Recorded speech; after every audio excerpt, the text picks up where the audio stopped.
Question 4. Part A. Figure 8 shows a circuit diagram with a low voltage power supply circuit which can be used to test whether a given material is a conductor or insulator. Part 1. Describe the procedure which would be used to test whether the material is a conductor. So you could say, step 1, place the material in series in the circuit, then close the switch, and finally observe the filament lamp. If the filament lamp turns on when then the material is a conductor, otherwise it is an insulator. Part 2. Name one material which is an electrical conductor and one which is an insulator. So for the conductor, you could use any of the following. You could say copper, silver, gold, iron. For insulators, you could use any of the following. You could say wood, rubber, paper, plastic. Part 3. On the diagram in figure 8, mark the direction of electron flow. So electron flow is when electrons actually flow from the negative terminal around the circuit to the positive terminal. That's the opposite of conventional current. So on the diagram, you would draw arrows that go from the negative around to the positive terminal.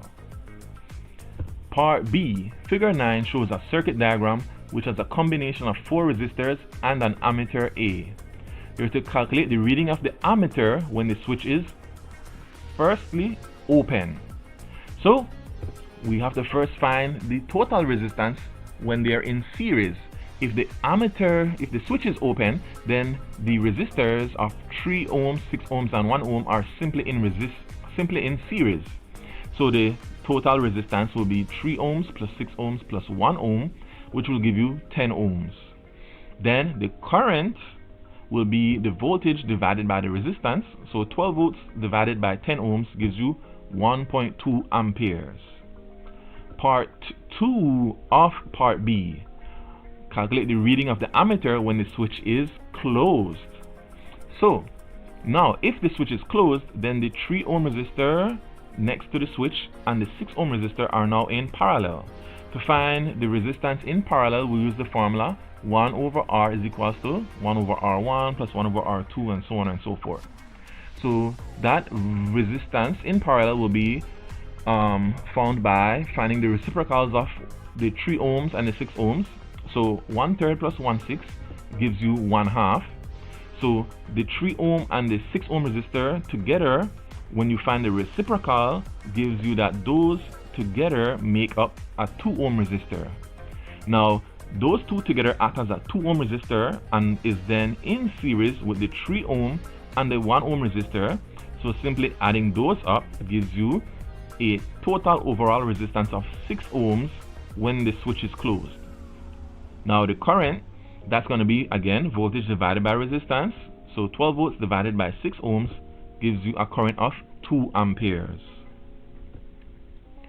Part C, we're to calculate the power dissipated in the 1 ohm resistor when the switch is closed. So we know the current is going to be 2 amperes when the switch is closed. The voltage, we can find 1/6 of the 12 volts, which will give you 2 volts. Why can we simply find 1/6 of the 12 volts?